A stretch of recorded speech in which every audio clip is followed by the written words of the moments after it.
اعوذ باللہ من الشیطان الرجیم بسم اللہ الرحمن الرحیم رب اشرح لی صدری ویسر لی امری واحلل عقدۃ من لسانی یفقہوا قولی۔ بکھرے موتی حصہ اول۔ حضور صلی اللہ علیہ وسلم کی زیارت کا طریقہ۔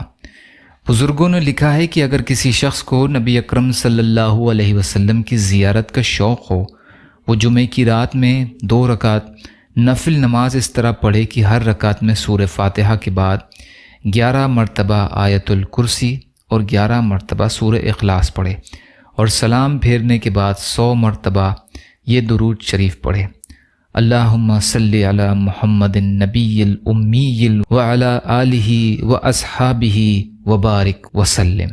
اگر کوئی شخص چند مرتبہ یہ عمل کرے تو اللہ تعالیٰ اس کو حضور اقدس صلی اللہ علیہ وسلم کی زیارت نصیب فرما دیتے ہیں۔ شرط یہ ہے کہ وہ شوق اور طالب کامل ہو اور گناہوں سے بھی بچتا ہو۔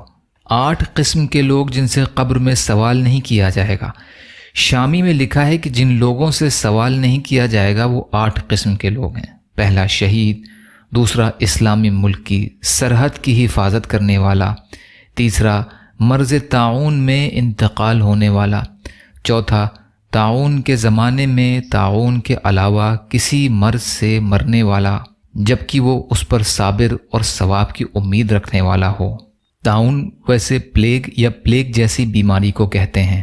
پانچواں صدیق، چھٹا بچے، ساتواں جمعے کے دن یا رات میں مرنے والا، آٹھواں ہر رات سورہ تبارک الذی پڑھنے والا، اور کچھ حضرات نے اس سورہ کے ساتھ سورہ سجدہ کو بھی ملایا ہے، اور اپنے مرض موت میں قل هو اللہ احد پڑھنے والا۔ اور شارح رحمۃ اللہ علیہ نے اشارہ فرمایا ہے کہ ان میں انبیاء علیہم السلام کا اضافہ کیا جائے گا، اس لیے کہ وہ صدیقین سے درجے میں پڑھے ہوئے ہیں۔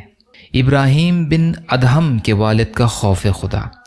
مذکور ہے کہ ایک دن ادہم رحمۃ اللہ علیہ کا بخارا کے باغات کی طرف سے گزر ہوا۔ آپ ایک نہر کے کنارے جو باغات کے اندر سے ہوتی ہوئی نکلتی تھی بیٹھ کر وضو کرنے لگے۔ آپ نے دیکھا کہ نہر مذکور میں ایک سیب بہتا ہوا آ رہا ہے۔ خیال کیا کہ اس کو کھا لینے میں کوئی بات نہیں، چنانچہ اٹھا کر کھا لیا، اور جب کھا چکے تو یہ وسوسہ پیدا ہوا کہ میں نے سیب کے مالک سے اجازت نہیں لی اور ناجائز طریقے پر کھا لیا ہے۔ اس خیال سے مالک باغ کے پاس گئے کہ جا کر اسے اس امر کی اطلاع دے دیں تاکہ اس کی اجازت سے حلال و مباح ہو جائے۔ چنانچہ باغ کے دروازے کو جہاں سے یہ سیب بہہ کر آ رہا تھا کھٹکھٹایا۔ آواز سن کر ایک لڑکی باہر آئی۔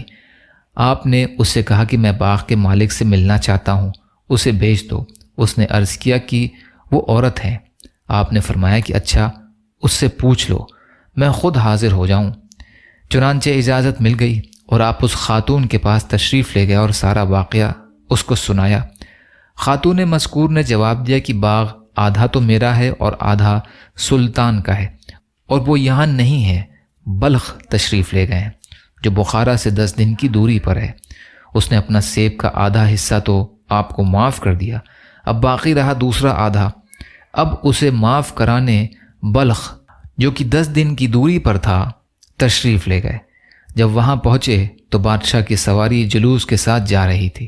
اس حالت میں آپ نے سارے واقعے کی بادشاہ کو خبر دی اور آدھے سیب کی معافی کے لیے طالب ہوئے۔ بادشاہ نے فرمایا اس وقت تو میں کچھ نہیں کہتا، آپ کل میرے پاس تشریف لے آئیے۔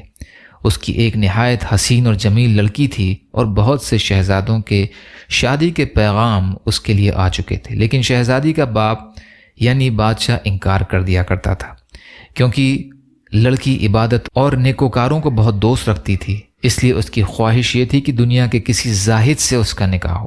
جب بادشاہ محل میں واپس آیا تو لڑکی سے ادہم کا سارا قصہ بیان کیا اور کہا کہ میں نے ایسا شخص کہیں نہیں دیکھا کہ صرف آدھا سیب حلال کرنے کے لیے بخارا سے آیا ہے۔ جب اس لڑکی نے یہ کیفیت دیکھی سنی تو نکاح منظور کر لیا۔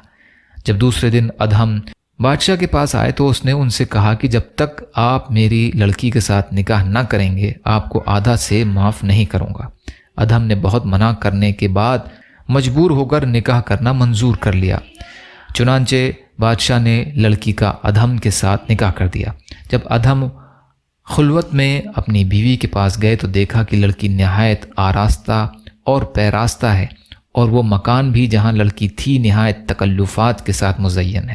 ادہم ایک گوشے میں جا کر نماز میں مصروف ہو گئے، یہاں تک کہ اس حالت میں صبح ہو گئی اور لگاتار 7 راتیں اسی طرح گزار گئے، اور اب تک سلطان نے سیب کا آدھا حصہ معاف نہ کیا۔ اس لیے آپ نے بادشاہ کو یاد دہانی کہلا بھیجا کہ اب وہ معاف فرما دیجیے۔ بادشاہ نے جواب دیا کہ جب تک آپ کا میری لڑکی کے ساتھ اجتماع کا اتفاق کا نہ ہوگا میں معاف نہ کروں گا۔ آخرکار رات ہوئی اور ادہم اپنی بیوی کے ساتھ اجتماع پر مجبور ہوئے۔ آپ نے غسل کیا، نماز پڑھی اور چیخ مار کر مصلی پر سجدے میں گر پڑے۔ لوگوں نے دیکھا تو ادہم رحمۃ اللہ علیہ مردہ تھے۔ اس کے بعد لڑکی سے ابراہیم رحمۃ اللہ علیہ پیدا ہوئے۔ چونکہ ابراہیم کے نانا کے کوئی لڑکا نہ تھا، اس لیے سلطنت ابراہیم کو ملی۔ آپ کے سلطنت چھوڑنے کا واقعہ مشہور ہے، اس کی اصل بھی یہی ہے۔ سفر نامہ ابن بطوطہ۔ یا اللہ ہم سب کو کہنے سننے سے زیادہ عمل کی توفیق عطا فرما۔ یا اللہ مظلوم فلسطینیوں کی، کشمیریوں کی، روہنگیا مسلمانوں کی اور مسلمان جہاں بھی پریشان حال ہیں، ظالموں کے ظلم کا شکار ہیں، آپ ان کی بھرپور مدد فرمائیے۔ ہم سب کو اپنی استطاعت کے بقدر اپنا حق ادا کرنے والا بنائیے۔ یا اللہ آپ قادر مطلق ہیں، آپ کے لیے ہر چیز آسان ہے، ہمارے لیے بھی آسانیاں پیدا فرمائیے۔ یا اللہ صبر کرنے والا، شکر کرنے والا اور اچھی طرح عبادت کرنے والا بنائیے۔ یا اللہ اپنے حلال میں سے دے دیجئے، حرام سے بچائیے، اپنے غیر سے بے نیاز کر دیجئے۔ یا اللہ تمام ظاہری اور باطنی فتنوں سے اور بیماریوں سے اور آفات سے ہماری حفاظت فرمائیے۔ یا اللہ عزت اور عافیت کی زندگی عطا فرمائیے۔ یا اللہ ہمارا خاتمہ کلمہ طیبہ اور کلمہ توحید پر عطا فرمائیے۔ جو مانگا وہ بھی عطا کر دیجئے، جو مانگنے سے رہ گئے وہ بھی عطا فرما دیجئے۔ ربنا تقبل منا انک انت السمیع العلیم برحمتک یا ارحم الراحمین۔ لا الہ الا اللہ محمد رسول اللہ۔ السلام علیکم۔